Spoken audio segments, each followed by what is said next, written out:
classic rock and country music facts and trivia. Thank you for stopping by. Today's video is on 10 rock guitar heroes that died way too young. And we're going to start with Brian Jones, who was 27.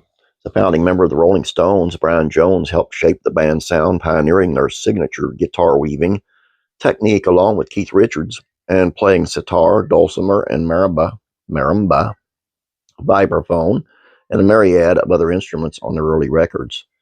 But as Jones' drug problems worsened, he became more mercurial and isolated from the bandmates, and his contributions lessened on each album. Knowing that Jones was unlikely to receive a work visa to tour the U.S. due to his drug-related arrest, the Stones fired him in June of 1969. Less than a month later, on July 3rd, 1969, he was found dead in a swimming pool at the age of 27. The coroner said he drowned while under the influence of alcohol and drugs and classified it as a death by misadventure. Dimebag Darrell, 38 years old.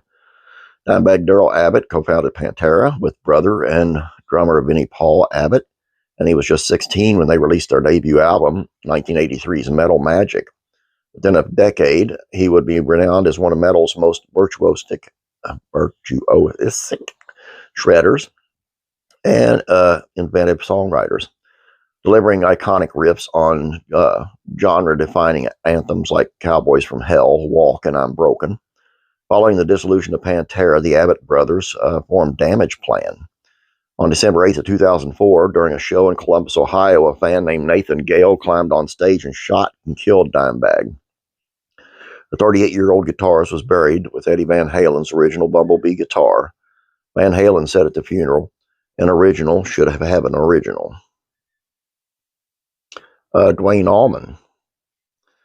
Within 2 years of the Allman Brothers band formation, Dwayne Almond established himself as a guitar, particularly slide guitar, virtuoso, on 2 studio albums and the star-making live LP at Fillmore East.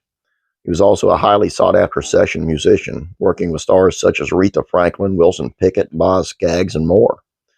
Allman's life and career were cut short when the guitarist was killed in a motorcycle accident in 1971 at the age of 24. Hillel Slovak, co-founder of Red Hot Chili Peppers. He played a pivotal role in developing the band's sound, bringing a passionate and aggressive playing style that incorporated elements of rock, metal, funk, reggae, and more. The guitarist played on Red Hot Chili Peppers' first 3 albums, during which time he and Anthony Kiedis both developed heroin addictions.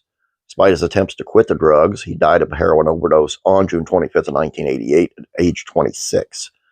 His death inspired Kiedis to get sober, and Red Hot Chili Peppers dedicated several future songs to him, including Knock Me Down, My Lovely Man, and This Is the Place. Jimi Hendrix, 27, arguably the greatest and most celebrated guitarist of all time, rock guitarist. Jimi Hendrix shifted hard rock paradigm with a trio of epical albums, Are You Experienced, Axis, Bold as Love, and Electric Ladyland, and revolutionized guitar playing with his use of feedback, distortion, fuzz, wah, and more. Guitarist's bombastic playing was matched by his excessive drug and alcohol intake. And in 1970, Hendrix died at the age of 27 after overdosing on his girlfriend's barbiturates and choking on his own vomit. Hendrix showed incredible musical evolution over the course of 4 short years, and it's both tantalizing and heartbreaking to think where he would have been taking his music and guitar playing next. Randy Rhodes, 25. With the exception of Eddie Van Halen, Randy Rhodes was arguably the most influential guitarist of the 80s hard rock and heavy metal. He helped revitalize Ozzy Osbourne's career, popularized neoclassical shredding on the Prince of Darkness's first 2 solo albums, Blizzard of Oz and Diary of a Madman. Tragically, Rhodes' reign came to a premature end when he died in a plane crash on March 19th of 82. At age 25, Osbourne memorialized him with the 1987 live album tribute, writing in the liner notes, "Guitar players have a thing where their guitars are an extension of their penis." With Randy, he was an extension of his guitar. There's a big difference. Steve Clark, 30. Steve Clark was instrumental in crafting Def Leppard's authentic riff-heavy hard rock sound, writing or co-writing nearly all the band's songs while he was alive.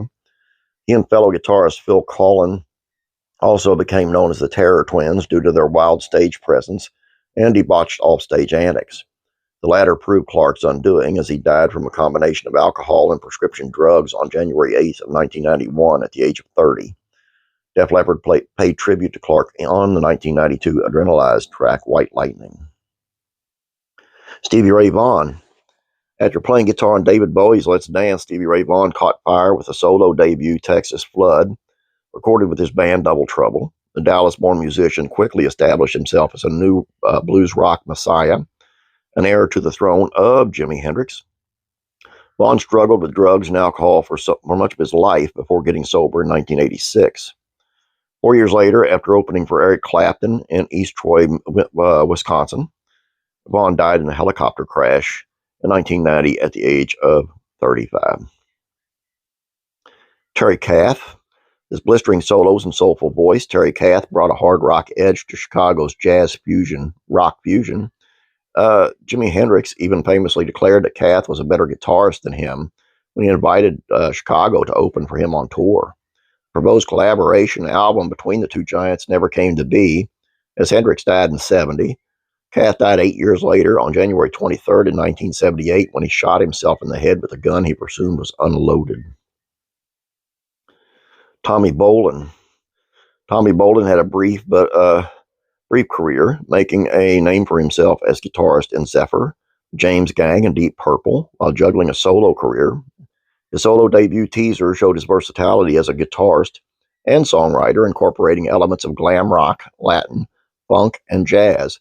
Bolan's wizardry guitar playing was matched by an appetite for excess, and his live performances are often marred by his drug usage.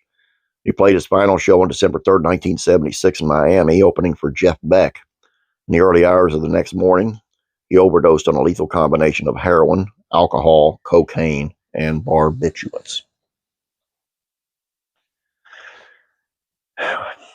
Which is just to show, man, that, except for the ones, died like accidental deaths, plane crash or helicopter crash, whatever. The rock and roll lifestyle is just, you ain't going to last very long if you live that lifestyle. That's just the way it is. It's a proven fact. Everybody knows my favorite rock band is Kiss. And you know what? Paul Stanley and Gene Simmons didn't do any of it. And look how long they lasted. Ace Frehley, he got sober and still going strong. It's just, I don't know. I don't understand the need because when you're on stage, there's such a high. There's no high better than on stage when the crowd's into it. And hey, if you're at that level, the crowd's always into it, right? That's all I got for you guys. I hope you enjoyed this. Please don't forget about classic TV facts and trivia and classic rural comedies facts and trivia. Please check those out. If you have not yet, please subscribe. Please like this video. You guys have a great day. God bless. And I'm praying for you.